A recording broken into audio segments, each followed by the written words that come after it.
तत्र से गुरु महाराज की छत्र छाया में आकर के बैठे हुए हैं। आइए बुलंद स्वर में गुरु महाराज की जय घोष करके अपना रचना को पवित्र कर रहे हैं। बोलिए प्रेम से श्री सदगुरु महाराज की जय। देखिए जितने संख्या में हैं उस तरह की आवाज़ नहीं हुआ। सुना दो क्या शंख वाला, सुन लीजिए। एक पंडित जी गए जजमान के घर में पूजा पाठ करने के लिए। जजमान लोग बुलाते हैं ना पूजा पाठ करने के लिए, बुलाए पूजा पाठ करने के लिए। सारा सामग्री रखा गया, प्रसाद अगरबत्ती धूपबत्ती फूल सब कुछ रखा। और फिर झोला बैग से शंख निकालते हैं। अब जब शंख निकाले तो उनके झोला से दो दो शंख निकला। तो जजमान चतुर थे, पूछते हैं महाराज, और पंडित जी को देखता हूँ एक ही रखता है, आप तो दो दो रखे, क्या बात है? फिर कहते हैं पंडित जी ये जो शंख है इसे बजाता हूँ तो लोगों को पता चलता है कि पूजा पाठ यज्ञ हवन हो रहा है, तो इसे नाम रखा हूँ इसका मैंने महाशंख, क्योंकि महान काम करता है, वातावरण अनुकूल करता है, लोगों को पता चलता है यह बजता है, तो इसलिए इसका नाम महाशंख रखा हूँ। दूसरा जो देख रहे हो यह बजता उजता नहीं है। कहा अच्छा जी, फिर इसका क्या नाम रखे वो भी बता दीजिए।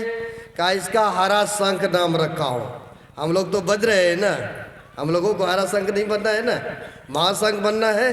तो आइए गुरुदेव भगवान का बुलंद स्वर में एक बार और जय घोष कर ले।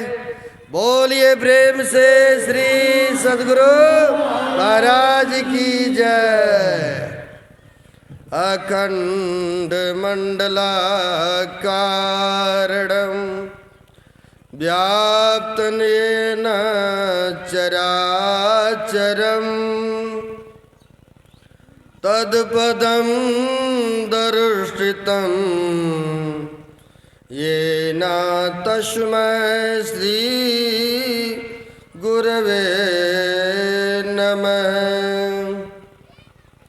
परम गुरवे नमः, परापर गुरवे नमः,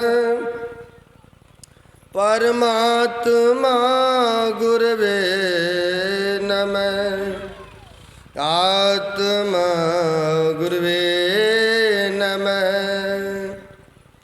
आदि गुरुदेव अनादि गुरुदेव अनंत गुरुदेव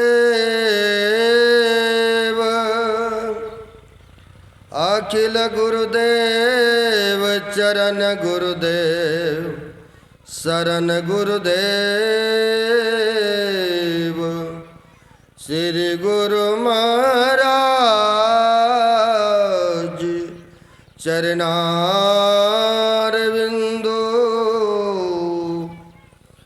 नमो नमस्ते। श्री गुरु महाराज चरणारविंदो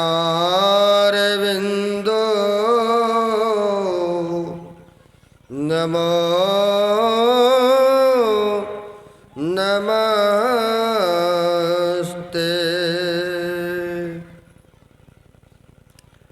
प्रातः स्मरणीय अनंत श्री भूषित ब्रह्मलीन संत सद्गुरु महाराज के पाद पद्मों में असंख्य असंख्य बार नमन है। तीर्थों को भी पावन करने वाले, पवित्र करने वाले मंचस्थ पूज गुरुजन, पूज साधु चरण, आए वे सद्गुरु के सद्भक्तगण सबों को नमन है। अभी हम आप पाठ के क्रम में पवित्र ग्रंथ से रामचरितमानस के पाठ के क्रम में अयोध्या कांड से हम लोग कर्म के विशेषता के बारे में सुन रहे थे, कर्म की प्रधानता के बारे में हम लोगों ने सुना है। महापुरुष कहते हैं कर्म करने के लिए स्वतंत्र है, चाहे चंगा कर्म करें या चाहे मारा कर्म करें, पुण्य कर्म करें या पापमय कर्म करें। जो जैसा करते हैं और उसका कई गुना हो करके समय आने पर फलीभूत होता है। जैसे जमीन के अंदर में, जैसे देख रहे हैं मक्का का खेती है, जमीन में एक दाना डालते हैं और समय आने पर देखते हैं सैकड़ों दाना होता है कि नहीं? नहीं सैकड़ों होगा तो कम से कम 50 तो होगा ही एक मक्का में है। तो वो किनका हुआ? जिसने मेहनत किया, जिसकी जगह है, उन्हीं का ना होगा। तो चाहे ये शरीर रूपी जमीन में, चाहे पुण्यमय बीज को बो लीजिए, चाहे अशुभमय बीज को बो लीजिए। संतों ने कहा तुलसी यह तन खेत है, अब मन वच कर्म किसान, अब पाप पुण्य दो बीज है, बोर लिनो सुनिधान। कहते यह शरीर रूपी जमीन है, इसमें चाहे पुण्यमय बीज को बोए चाहे पाप में बीज को बोए, जो बीजेंगे जो बोएंगे कई गुना होकर के फलीभूत होता है। तो किनका हुआ? जिनका जमीन है उनका हुआ है। तो इसलिए कहते हैं शुभमय बीज को बोना चाहिए, सत्कर्मों को करना चाहिए। क्योंकि हम लोग सुन रहे थे पाठ में, राम लक्ष्मण और सीता तीनों वन काल में गए। पहला दिन तमसा नदी के किनारे वास किए और दूसरे दिन सिंगेरपुर में गए, जहाँ की बचपन का मित्र था गुनिषाद भगवान श्री राम का।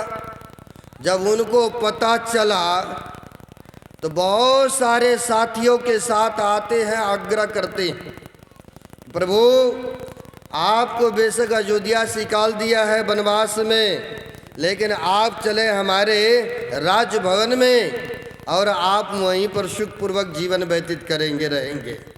लेकिन कहा नहीं, हमारे माता का आज्ञा है 14 वर्षों के लिए वन में रहने का, हम वन में ही रहेंगे, नहीं कोई गांव में जाएंगे, नहीं कोई शहर में, वन में रहेंगे और कंदमूल फल खाएंगे। और वह जंगल में ही सोने के लिए क्या, तो गाछ के नीचे में पत्ता था, उसी पर राम और माता सीता सोई है। तो फिर गुनिषाद को बुरा लगा, यह जंगल है तो यहाँ पर हिंसक जानवर भी आएंगे। तो उन्होंने अपने साथियों को, अपने फौजों को जगह जगह पर नियुक्त कर देते हैं, ताकि रात में जग करके पहरा करने का है और स्वयं भी पहरा के लिए जगे रहे। लेकिन उनको बड़ी लगा मन में कि ऐसा कंकही माई को करना नहीं चाहिए था, क्योंकि भरत को राजगद्दी दे देते, लेकिन यह सुकुमार कोमल इसको जंगल में वन में भेज दिए, यह ठीक नहीं किए। तो दोष देने लगे।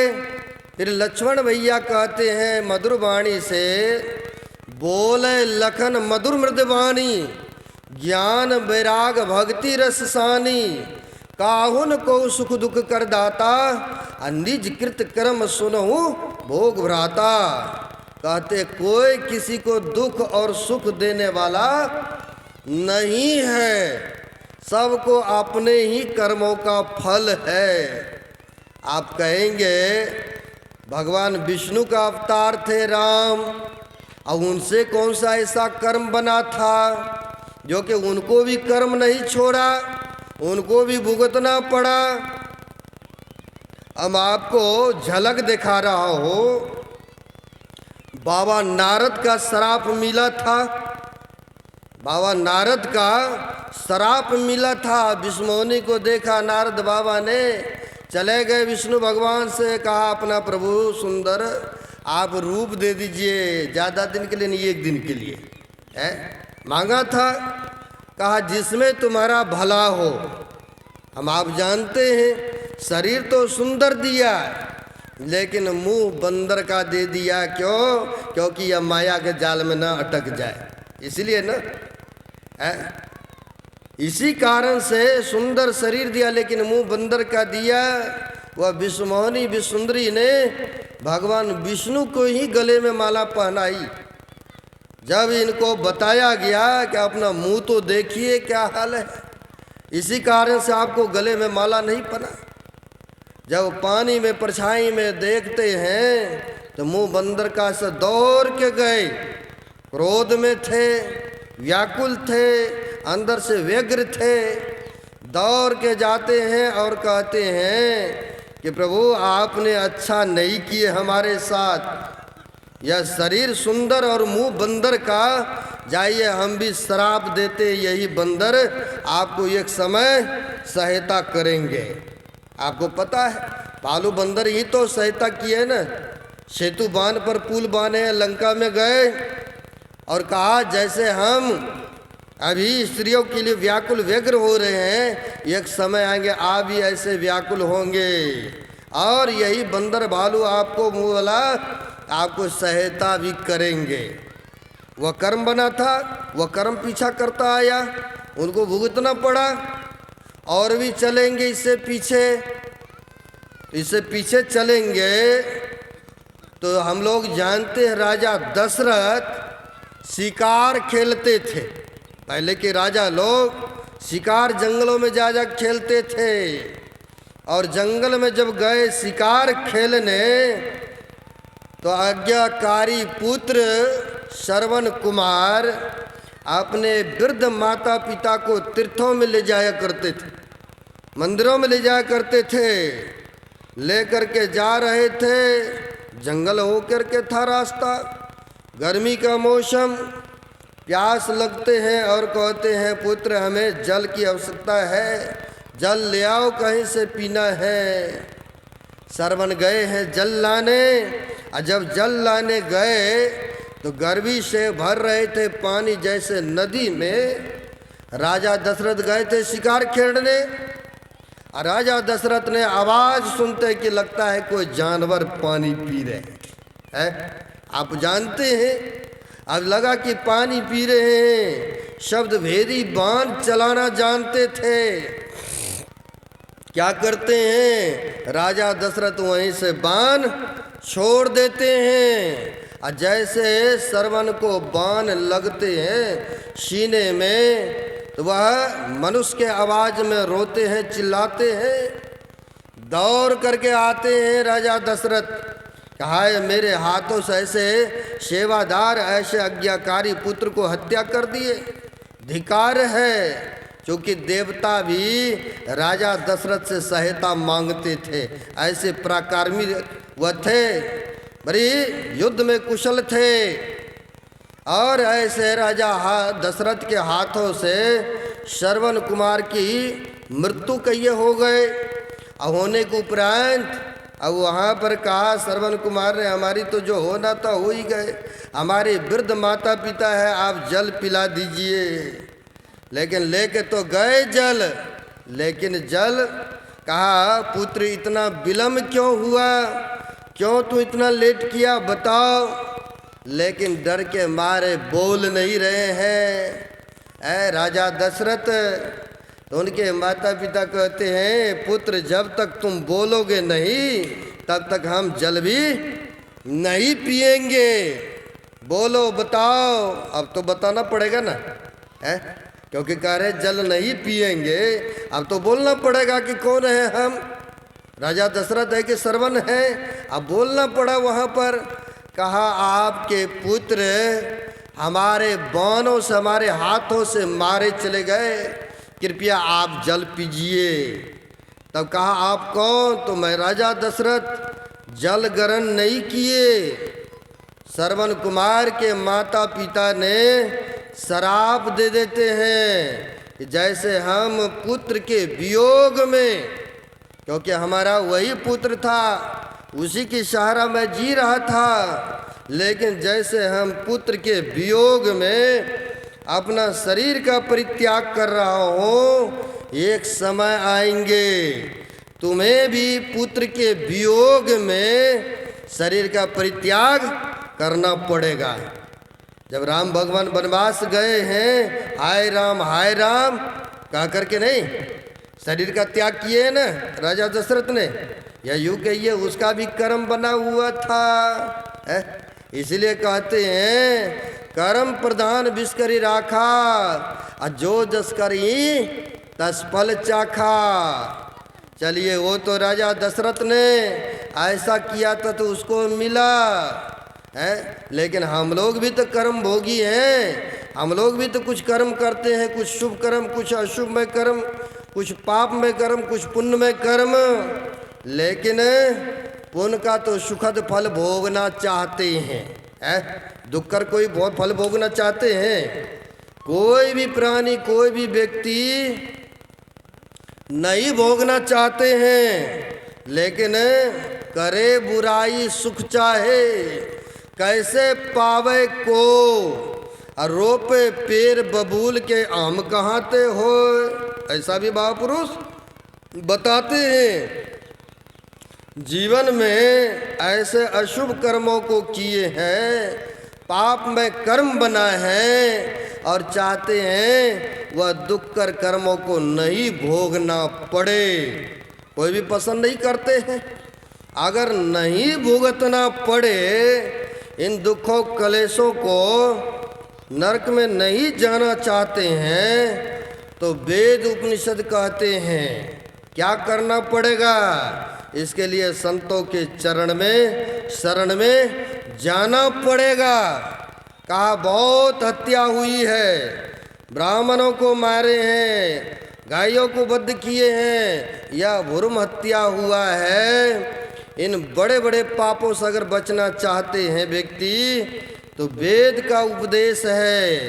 कहा है ब्रह्म हत्या शस्त्राणी च भ्रूण हत्या शतानी च एतानि ध्यान योगस्व दहति अग्नि निर्विंदनम। यानी कहना हुआ कि बहुत भ्रूण हत्या किए हैं व्यक्ति। भ्रूण हत्या जैसे गर्भ में ही बच्चा पल रहा है और मार देते हैं, ये भी तो पाप हुआ ना। क्या पता वह देशभक्त होता है कि लक्ष्मीबाई की तरह होते, मीराबाई की तरह होते, लेकिन लोग भ्रूण हत्या कर देते हैं, पेट में ही बच्चे को मार देते हैं, वो भी पाप लगता है। ऐसा वेद उपनिषद बताते हैं। कहते हैं भ्रूण हत्या बहुत सैकड़ों बार हुआ है, ब्रह्म हत्या बहुत बार हुआ है, ब्राह्मणों को बहुत हत्याएं किए हैं, तो पाप तो बना है आपसे। और चाहते हैं व्यक्ति नहीं भोगना पड़े, तो कहते हैं अग्नि निर्विंदनम। जैसे अग्नि लकड़ का ढेर है, बहुत सारे लकड़ी का ढेर है, और उसको जलाने के लिए उतनी अग्नि की आवश्यकता नहीं है। वह अग्नि को थोड़ी सी तिनका वह लकड़ के ढेर में व्यक्ति रख देते हैं, तो जला करके भस्म कर देते हैं कि नहीं। वैसे ही कहते हैं महापुरुषों के चरण शरण में जो व्यक्ति चले जाते हैं, जब उनसे शिक्षा दीक्षा ले करके सुमरण करते हैं, तो हमारे गुरु महाराज भी इसका प्रमाण देते हैं। हम आप पढ़ते हैं या सुनते हैं, तो गुरुदेव भी कहने की कृपा किए हैं। कहते यही मानुष देह समैया में करु परमेश्वर में प्यार, अकर्म धर्म को जला खाकर देंगे तुमको तार। यानी तुमको उद्धार कर देंगे, तार देंगे भव सागर से। जब परमेश्वर में प्रेम करेंगे तब ना होगा। संतों के चरण में जाएंगे, शरण में जाएंगे, तब न पाप ताप से रहित मिलेगा, छुटकारा मिलेंगे।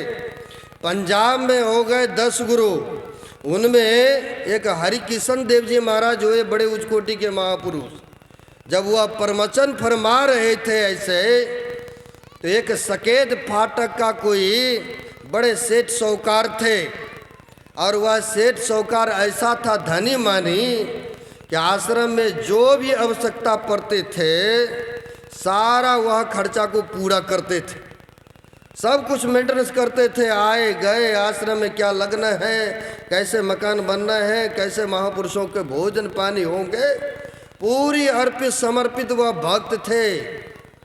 और जैसे वह आ रहे थे, कुटिया में प्रोग्राम सत्संग चल रहा था। जैसे वह आया, एंट्री किया आश्रम में, तो गुरुजी प्रवचन फरमा रहे थे कि कर्मों का फल सबों को भोगना ही पड़ेगा। कर्मों का फल गुरुजी फरमा रहे थे कि सबों व्यक्ति को भोगना ही पड़ेगा। तो यह कान में बात सकेत फाटक की जो राजा थे उनके कान में चले गए, और जब कान में गए इनको वह बात खटक गए मन में कि इतना दान करता हूँ, इतना सत्कर्मों को करता हूँ, भजन भक्ति भी करता हूँ, गुरु जी के कहे अनुसार सुमरन करता हूँ, त्रिकाल संध्या करता हूँ, और जब यह कर्म फल भोगना ही पड़ेगा तो क्या फायदा है इतना दान पुण्य करने का, क्या फायदा है गुरु के बताए अनुसार चलने का। मन में अब बात यह राजा को, सेठ को खटक गए। अब इनके मन में बात चलने लगा, तो सोच विचार करने के उपरांत यह निचोड़ निकालते हैं, निर्णय करते हैं कि अब जो है गुरु जी के कुटिया में नहीं आएंगे, रात बीच व्यतीत कर लेता हूँ, अब फिर से पुनः कल चला जाऊंगा, और फिर पुनः लौट करके गुरु जी के कुटिया में नहीं आएंगे, पूजा पाठ नहीं करेंगे।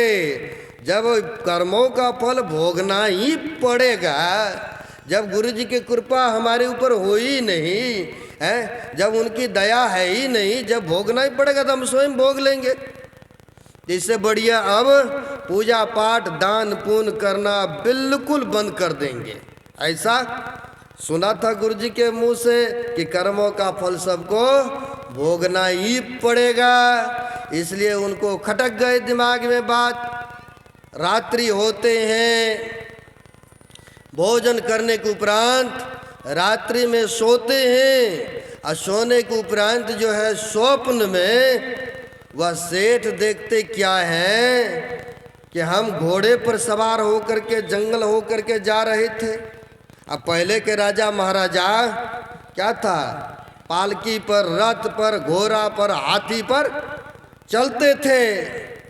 जब घोड़ा पर सवार होकर के स्वप्न देख रहे हैं कि हम घोड़ा पर सवार होकर के जा रहे हैं और जंगल होकर के रास्ता है, घोड़ा ने हमें घोर जंगल में लेके भाग गया है, ऐसा यह स्वप्न देख रहे हैं। घनों जंगल में लेके चले गए, और जंगल में जब गए तो जांगली मनुष्य वहाँ पर था, व्यक्ति, बहुत सारे व्यक्ति आते हैं और हमें घेर लेते हैं और कहते हैं ईश्वर की बड़ी कृपा हुआ है, आज से 3 दिन पहले शरीर छूट गया था, लेकिन ईश्वर की कृपा से जिंदा पुनः घोड़ा पर सवार होकर के लौट आया है गांव में। अब वो लोगों ने इनको वहाँ से जाने नहीं दे रहा है। अब कहाँ हजारों 500 आदमी, अब कहाँ यह अकेला, अब इनके होने लगा जाने नहीं दे रहा है। अब इनको हुआ कि बहुत वर्षों तक अब उन्हीं के पास जीवन व्यतीत, अब जो बचा है शेष उन्हीं के साथ में हमें व्यतीत करना पड़ रहा है। अब आँख खुलता है, स्वप्न की बातें था, आँख खुला देखता कि हम तो गुरुजी के कुटिया में सो रहे हैं, लेकिन हमें तो स्वप्न देखने को मिला, ऐसा ऐसा स्वप्न देखने को मिला। खैर इनको हुआ कि हो सकता है यह भ्रम था, भूल था, वैसे हुआ है। कई बार आप लोग भी स्वप्नाते हैं ना, डरते हैं, भयभीत होते हैं। कई बार भिखारी भी लगता है कि हम राजा बन गए, राजा कई बार लगता है स्वप्न में कि हम दलिद्र बन गए, ऐसा स्वप्न में होता है। जब इनको ऐसा हुआ तो कहा, देखा, कहते हम तो गुरुजी के कुटिया में हैं। रात्रि फिर सोते हैं, सुबह होता है, मन में तो बात खटका ही था कि जब कर्मों का फल भोगना ही पड़ेगा तब गुरुजी के पास नहीं रहना है, न ही सेवा करना है, ऐसा मन में चला था बातें। सुबह होते हैं वह घोड़ा पर सवार हुआ और चलते बना अपने दरबार में। अब चलते बना रास्ता होकर के जा रहे हैं, जंगल होकर के रास्ता था। जो दृश्य उन्होंने स्वप्न में देखा था वही होता है। घोड़े ने उनको जंगल में, घनों जंगल में लेकर के भाग गए। अब घनों जंगल में लेकर के भाग गए। अब जोड़ों के प्यास लगा है। जब गए वहाँ पर गांव देखा तो गांव में चला गया ये। जब गांव में जाते हैं तो गांव के लोगों ने इनको घेर लिया, पकड़ लिया और कहते ईश्वर की बड़ी दया हुआ है, जिंदा लौट आया है। अब इनको पानी प्यास लगा, वो लोग कुछ सुनते उनते नहीं है और कहा बड़ी कृपा हुआ, आप जिंदा लौट आए, आप चलिए अपने टूटी हुई घर में रहिए। अब वहाँ पर उनको जबरन गांव में घर में रखने लगा जंगली लोगों ने अपने साथ में। अब दुख जब आते हैं यह याद करते हैं गुरु जी को, क्योंकि कहा है ना, दुख में सुमरन सब करे, सुख में करे न को, और जो सुख में सुम करे तो दुख काहे को हो। अब दुख पड़ी है, जंगली आदमी के साथ में रहना पड़ रहा है, जीवन व्यतीत करना पड़ रहा है। अब याद करते हैं गुरुदेव कृपा कीजिए, आप ही हमारी रक्षा कर सकते हैं, हमें बचा सकते हैं, हमें इन आदमियों से बचाइए, छुड़ाइए। संत तो अंतर्यामी होते हैं, नहीं, संत जो होते हैं अंतर्यामी होते हैं ना, जाने जाने होते हैं। हमारे भक्त कौन सी विकट परिस्थिति में है, कौन से संकट में है। हम आप जानते हैं गुरु महाराज के बारे में भी। गुरु महाराज के समकालीन में पत्नी बहुत भक्तिनी, लेकिन पति सत्संग में नहीं जाते थे, नहीं संतों के चरण में नमन करते थे। लेकिन पत्नी बेचारी बड़ी आग्रह करती रहती थी कि सत्संग में चलिए, संतों के चरण में जुड़ जाइए। अरे जुड़ेंगे जुड़ेंगे, समय जब आएगा तो नहीं, यानी चौथापन आएंगे तब, अभी खाने पीने दो, समय है। ऐसे ही लोग सोचते हैं। अब होता क्या है, सत्संग में नहीं जाते हैं, लेकिन गांव में लड़ाई झगड़ा हुआ, दोनों तरफ से लाठी डंगे चले। अब बीच में यह व्यक्ति पड़ गए छुड़ाने हटाने। कई बार आप लोग भी समझाते हैं, हटाते हैं। अब बीच में पड़ गए। अब पड़ गए तो हुआ क्या, वहाँ पर एक का मर्डर भी हो गए। अब मर्डर हुआ तो इन्हीं व्यक्ति का जो छुड़ाने हटाने वाले थे, ये गुरु महाराज के समकालीन की बातें हैं, हटाने वाले व्यक्ति ही बीच में पड़ गए और इन्हीं का नाम केस मुकदमा में डाल दिया, किसी ने कत्ल किया है। अब पड़ गए बीच में, अब केस में झंझट में फंस गए। अब तो इनको हुआ नोटिस आ गए कि इसने कत्ल किया है, तो 20 वर्षा इनको सजा भी अवश्य मिलेंगे, अवश्य मिलेंगे। अब तो गरीब बेचारा थे, कोई सुनवाई नहीं है, कोई इनका आगे पीछे नहीं। वो लोग धनी मानी पैसे वाला बोल वाला थे। अब इनको सजाए की बातें आ गई कि 20 वर्ष तक इनको सजाए मिलेंगे। तब पत्नी बेचारी कहती है कि कहते थे सत्संग में जाने के लिए, तो सत्संग में आप नहीं जाते थे, बिना मतलब के झंझट लड़ाई झगड़े में चले गए। हमें तो पूर्ण विश्वास है कि आप नहीं कत्ल किए, लेकिन फंस गए न बीच में।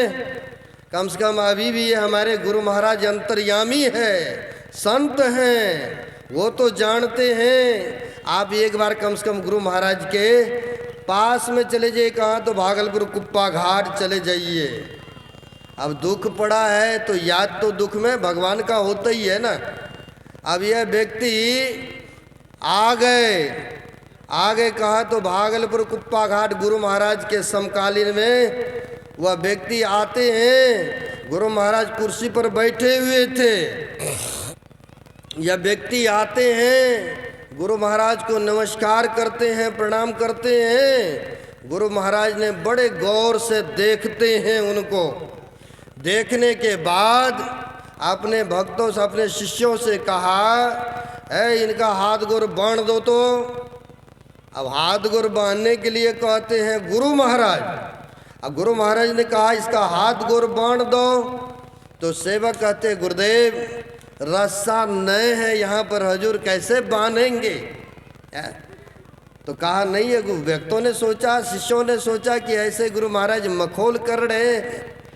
थोड़ी देर के बाद फिर गुरु महाराज कहते क्या पहने हुए हैं ये व्यक्ति है? कहा धोती और कुर्ता, क्योंकि बिहार यूपी में धोती पहनते हैं ना 9-10 हाथ का है, लेकिन पंजाब वगैरह सब में नहीं पहनते हैं ना। पैंट शर्ट चाहे वृद्ध हो चाहे कुछ भी हो, चाहे जवान हो, वहाँ पैंट शर्ट या पजामा पहनते हैं। तो गुरुदेव पूछते हैं क्या पहने हुए हैं? कहा धोती और कुर्ता हजूर पहने हुए हैं। कहा इसी के धोती खोल करके हाथ गोर बांध दो। अब तो रस्सा खोजने की जरूरत नहीं है ना। हाथ गोर बांध दिए, हाथ गोर बांध दिए, धूप में छोड़ दिए। अब बेचारा मन ही मन अफसोस कर रहे हैं, चिंतित हो रहे हैं कि पत्नी के कहने पर हम आए, एक तो हमें सजा भुगतना है और दूसरी बात यहाँ पर भी सजा हमें मिल गए है। संतों महात्माओं को तो दया होना चाहिए, लेकिन पत्नी के कहने पर हम आए गुरु बाबा को प्रणाम करने, कुछ तो बिगाड़ा नहीं और हमें यह सजा धूप में हाथ गोर बांध करके छोड़ दिया है। नहीं पानी नहीं भोजन, कई घंटा तक धूप में पड़ा रहा। कई घंटा जब तक पड़ा रहा तो गुरु महाराज ने उन शिष्यों से कहा क्या जी उनका हाथ पर खोला कि नहीं? कहा गुरुदेव के आदेश हुआ था बांधने का, तो हम लोगों ने बांध रखे हैं, अभी तक तो खोले नहीं हम लोग। कहा अच्छा जाओ अब खोल दो उनको हाथ पर का बंधन। व्यक्ति गए और खोलते हैं हाथ पर का बंधन। अब मुड़ करके नहीं आते, कहीं फिर ना कोई पंगा में डाल दे हैं। मुड़ करके नहीं आए, सीधी बदबदाते हुए, गुस्सा क्रोध करते हुए कि हमारी पत्नी ऐसे गुरु बाबा का पूजा पाठ करते हैं, कल से कहेंगे वो भी छोड़ दे पूजा पाठ करना। सीधी गेट के तरफ गए और बाहर होकर के गए। घर को पहुंचते हैं, संध्या होने को चला। जा करके पत्नी से बहुत तरह के बातें को सुनाया है। ऐसे तुम्हारे कहने पर हम गए साधु बाबा के पास, गए तो नमस्कार किए। नमस्कार तो बहुत लोग कर रहे थे, क्योंकि हम भी वहाँ पर नमस्कार किए, लेकिन हमको बड़ी गौर से देखा और देखने के बाद कहा हाथ गोर बांध दो, और बांध भी दिया हमारी धोती से। कई घंटा तक हमको छोड़ दिया धूप में, नहीं तो अन्न दिया, नहीं पानी तक भी नहीं दिया। अरे तरह तरह के बातें पत्नी को कह सुनाए व्यक्ति ने। पत्नी को पूर्णतः विश्वास थे कि हमारे गुरु महाराज जो किए होंगे हमारे लिए ठीक ही किए होंगे। सुनती रही, चुप रही, सुनती रही। बोलते बोलते व्यक्ति चुप भी तो होंगे ना, चुप होते हैं। भोजन दिया, खाया, रात्रि सोते हैं। और जैसे सुबह हुआ, एक मुंशी उधर से आते हैं पूछते हुए कि फलाना व्यक्ति का यही घर मकान है? बोला हाँ, क्या बात है? कहा ये नोटिस है, यह नोटिस है कि जिस व्यक्ति का अब सजा नहीं होंगे, जिसने कत्ल किया था वो व्यक्ति पकड़े गए। श्री सद्गुरु महाराज की जय। अब इनको महसूस होने लगा कि हमारे गुरु महाराज जो संत कल ही बांध करके धूप में छोड़ा था, लगता कि हमारा 20 वर्षा सजा महापुरुष के चरण शरण में गए थे, वह एक दिन में ही काट दिए। अब तो बेचारा महसूस किया और पत्नी से कहते चलो चलो हम भी अब दीक्षा लेंगे और भजन ध्यान करेंगे, है ना। भजन ध्यान करेंगे क्योंकि गुरु का कृपा, संतों की कृपा हो गए। दूध की दूध, पानी की पानी हुआ है, पूर्णतः विश्वास हुआ है। अब यहाँ पर भी सकेत फाटक के जो राजा थे, इनको भी जंगली आदमी ने घेर रखा है। अब इनको हो रहा है यहाँ पर तो ये एक बात भी नहीं सुन रहा है। हम कह रहे कि हम सकेत फाटक की राजा हैं, वहाँ की मानव हैं, तुम्हारे साथ के नहीं हैं, लेकिन ये लोग जबरन हमें इसी गांव में इसी टूटी फूटी घर मकान में रख रहे हैं। अब तो बड़ा दुख की घड़ी आ पड़ी है। कहाँ वहाँ बढ़िया बढ़िया भोजन होते थे, अब यहाँ पर रूखी सूखी खा रहे, टूटी घर महल में रह रहे। अब बेचारा याद करते हैं, मन ही मन याद करते हैं, क्योंकि बेटा पोता को सुमरते याद करते तो वहाँ कोई पुकार सुनता ही नहीं। लेकिन संतों को याद करते हैं, जिन महापुरुषों से जुड़े हुए थे उनको याद करते हैं। गुरुदेव कृपा कीजिए, ऐसे दुख की घड़ी है, ये लोग हमें जाने ही नहीं दे रहा है, इसी टुटरी घर में रहना हो रहा, रुकी सूखी खाना हो रहा है, कब तक हमें भुगतना पड़ेगा इसका भी कोई अता पता नहीं है, क्योंकि हमें यहाँ से जाने ही नहीं दे रहा है। गुरुदेव कृपा करें कृपा करें, मन ही मन पुकार रहे हैं न। दुख होता है तो आप लोग भी विशेष याद करते हैं ना, है? अब वहाँ पर याद कर रहे हैं। संत जो होते हैं अंतर्यामी होते हैं, जानी जान होते हैं, वह जान गए कि हमें याद कर रहा विकट परिस्थिति में है। अगर याद करते कहते जो गुरु बसे बनारसी, आशीष समुंदर तीर, एक पलप बिछड़े नहीं जो गुण होए शरीर, बेशक 7 समुंदर पार में क्यों न हो। सच्चे दिल मन से अगर पुकारते हैं तो गुरु जी का कृपा हो जाता है, गुरु जी भी आ जाते हैं। अब याद करते हैं मन ही मन, गुरुदेव कृपा किया जाए, इन लोगों से छुड़ाया जाए। अब संतों की मौज होते हैं और गुरुदेव पहुंच जाते हैं उसी जंगल में। जंगल में पहुंच गए, उन जंगली आदमी के पास में पहुंचते हैं।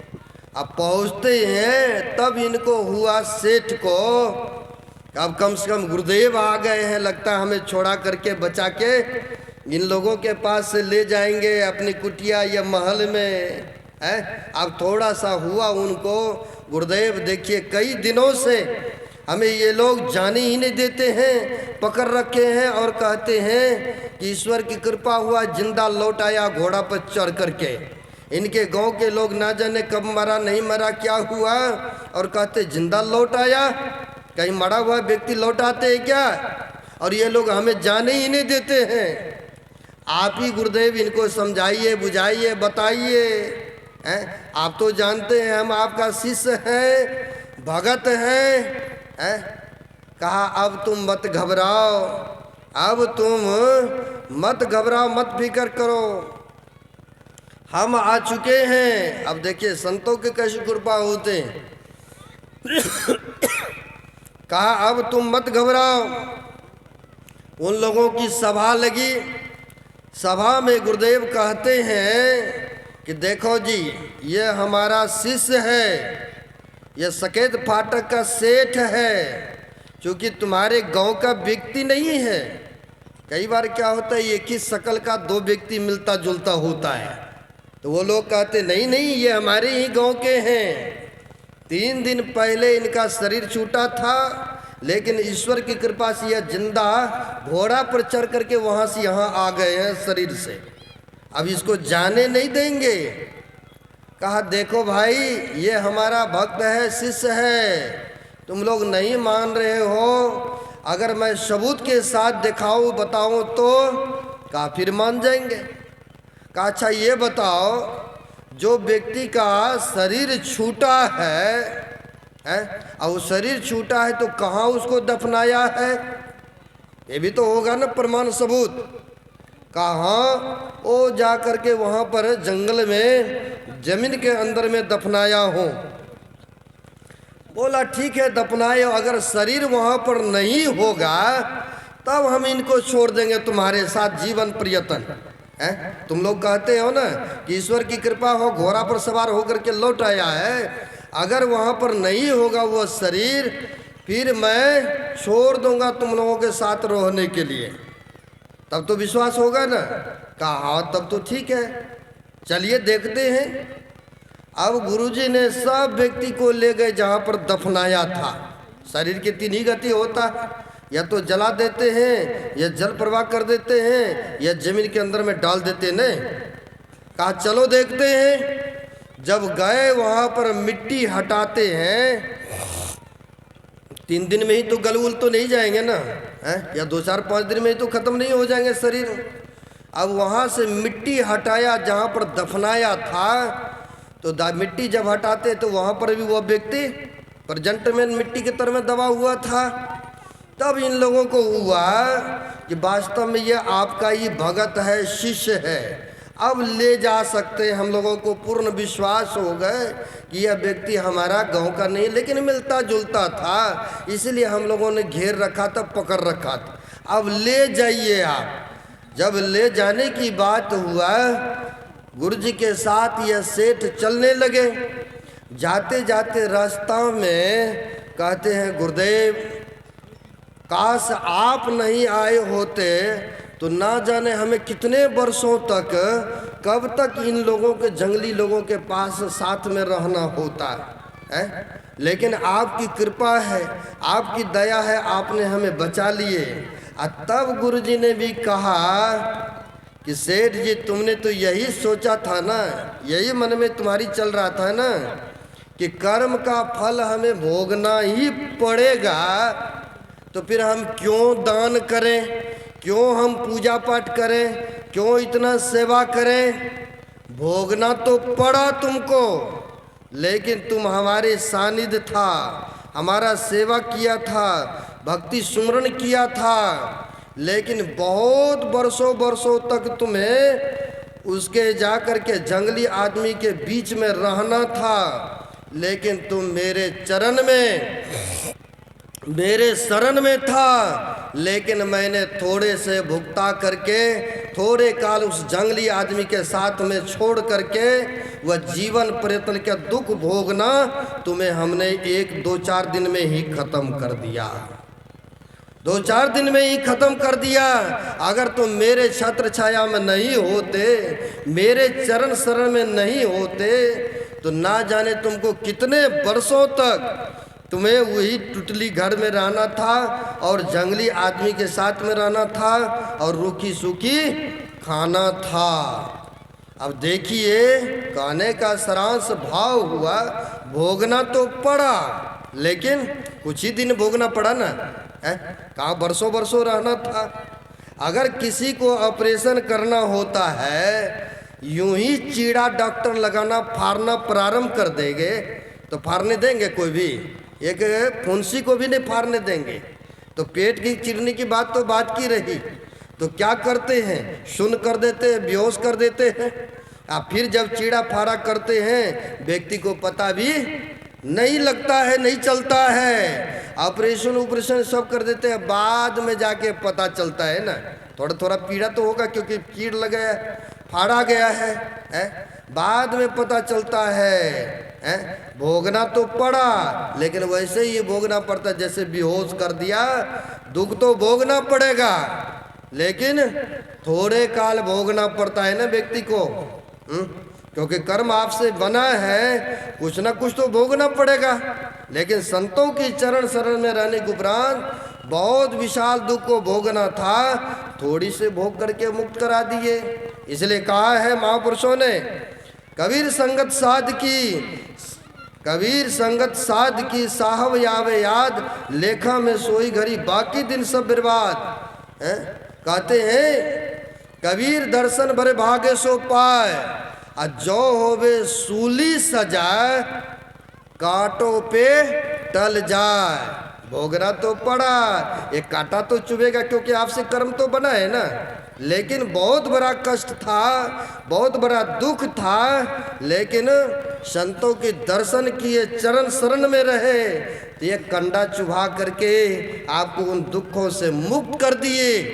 इसलिए बाबा नानक साहब भी कहते हैं, संत शरण जो जन पड़े सो जन उदरणहार। संतों की चरण शरण में आ जाते, उसका उद्धार और कल्याण अवश्य होते हैं। कहने सुनाने के लिए बहुत सारी बातें हैं, 5:30 से ऊपर हो गया। अपने वक्तव्य को आगे नहीं बढ़ाता हुआ यही थोड़ा सा कर्म फलों के विषय में रखा। कल भी है, आप लोग इसी तरह से आएँ। जो भी ज्ञान प्रसाद है आप सबके बीच में रखने का प्रयत्न करूंगा। अब अपनी वाणी को विराम देता हूं, एक भजन सुनेंगे, फिर हमारे माइक संचालक जो है आपको सूचना देंगे। अपने वक्तव्य को यहीं पर विराम देता हुआ बोलिए प्रेम से श्री सद्गुरु महाराज की जय।